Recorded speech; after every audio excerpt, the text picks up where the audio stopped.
নমস্কার বন্ধুরা, স্বাগত জানাই আপনাদের নিজেদের YouTube channel the JD turbo ইঞ্জিনসে। আর আজকের আমরা পড়ব ডিস্ট্রয়ার ওয়ারশিপ সম্পর্কে, মানে ধ্বংসকারী যুদ্ধ জাহাজ সম্পর্কে। তো আজকের ভিডিওতে আমরা জানবো কেন এই জাহাজটিকে ডিস্ট্রয়ার বলে, আর এই জাহাজের আকার ও ওজন কত হয়, কি কি মিসাইল আর অস্ত্র এই জাহাজে থাকে, আর কোন কোন দেশের কাছে বর্তমানে এই ধরনের যুদ্ধ জাহাজ আছে। ভিডিওটি শুরু করার আগে আমি আপনাদের কাছে ক্ষমা প্রার্থী, কেননা আমি অনেক দিন ধরে কোনো ভিডিও আপলোড করতে পারিনি। এবার থেকে আমি রোজ ভিডিও আপলোড করার চেষ্টা করব। তো ভিডিওটি যদি ভালো লাগে তো লাইক করে দেবেন, চ্যানেলে যদি নতুন হয়ে থাকেন তো সাবস্ক্রাইব করে দেবেন। তো চলুন ভিডিওটি শুরু করি বিনা কোনো দেরি ছাড়াই।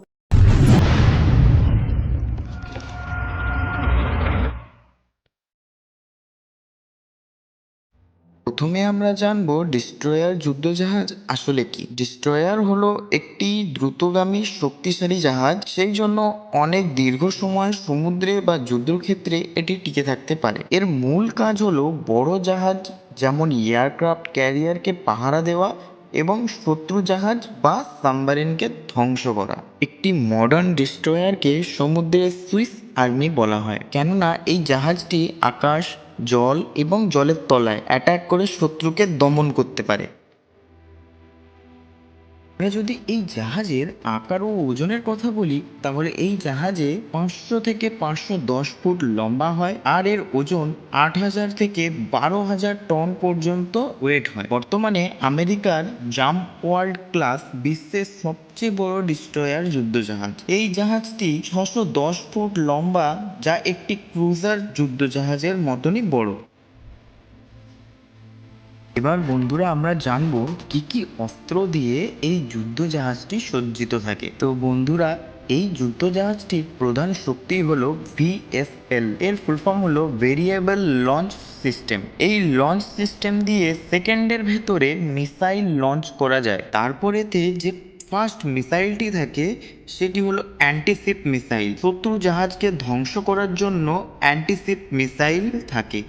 এর ভেতরে যে মিসাইলগুলি আসে সেগুলি হলো হারপুন, ব্রাহ্মোস আর টমাহক মিসাইল। তারপরে আসে সারফেস টু এয়ার মিসাইল।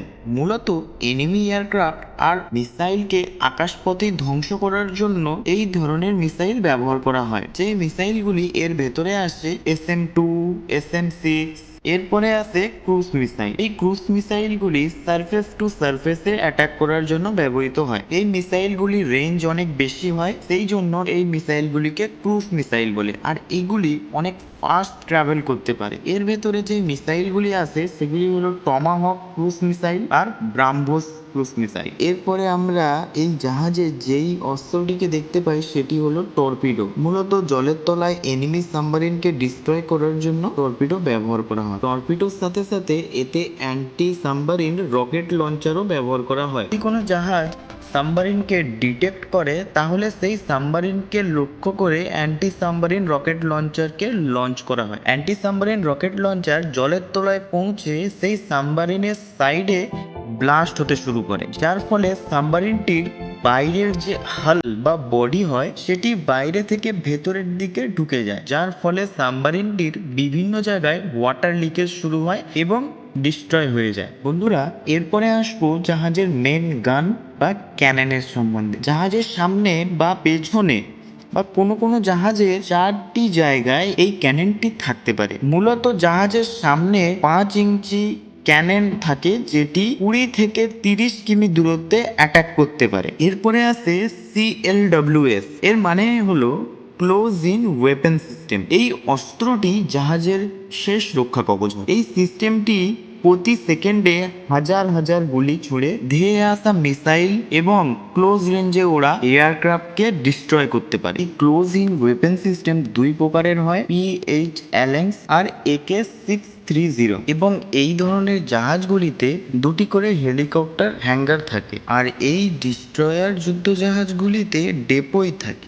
ডেপোই কি, চলুন একবার জেনে নিই। ডেপোয়ের কাজ হলো যখন কোনো সাবমারিন বা জাহাজ থেকে টর্পিডো লঞ্চ করে সামনের জাহাজটিকে ডিস্ট্রয় করার জন্য, তখন টর্পিডোটিকে পাওয়ারফুল সোনার সিস্টেমের দ্বারা দূর থেকে ডিটেক্ট করে নেওয়া হয় আর লঞ্চ করা হয় ডেপোইকে। এই জিনিসটি একটি দড়ির সাথে বাঁধা থাকে আর জাহাজ থেকে অনেক দূরে এসে একটা সোনার ওয়েব ক্রিয়েট করবে। ডিস্ট্রয়ারটি জ্যামারের মাধ্যমে নিজের আশেপাশের সব সিগন্যালকে ব্লক করে দেবে, এমন দেখাবে যেন এখানে কোনো জাহাজ নেই। এইভাবে টর্পিডোকে মিসগাইড করা যায়।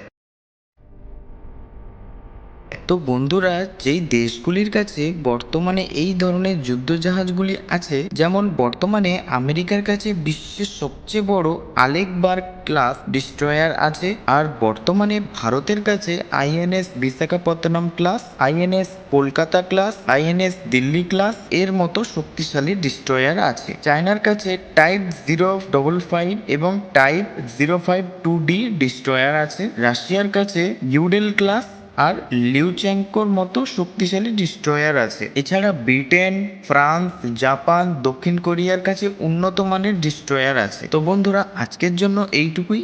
আপনারা যদি আইএনএস বিশাখাপত্তনম ভার্সেস আমেরিকার আলেকবার্গ ক্লাসের ডিফারেন্ট ভিডিও চান, তাহলে কমেন্টে জানাতে পারেন। আমি সেই বিষয়ে একটি ভিডিও বানিয়ে আপনাদের সামনে তুলে ধরবো। তো বন্ধুরা, ভিডিওটি যদি ভালো লেগে থাকে তাহলে লাইক করে দেবেন, আর চ্যানেলে যদি নতুন হয়ে থাকেন তো সাবস্ক্রাইব করে দেবেন। আর যদি আপনারা ফেসবুক থেকে ভিডিওটি দেখছেন তাহলে পেজটিকে ফলো করে দেবেন। তো চলুন, দেখা হবে অন্য কোনো ভিডিওতে অন্য কোনো টপিকের সাথে। ততক্ষণের জন্য জয় হিন্দ, জয় ভারত।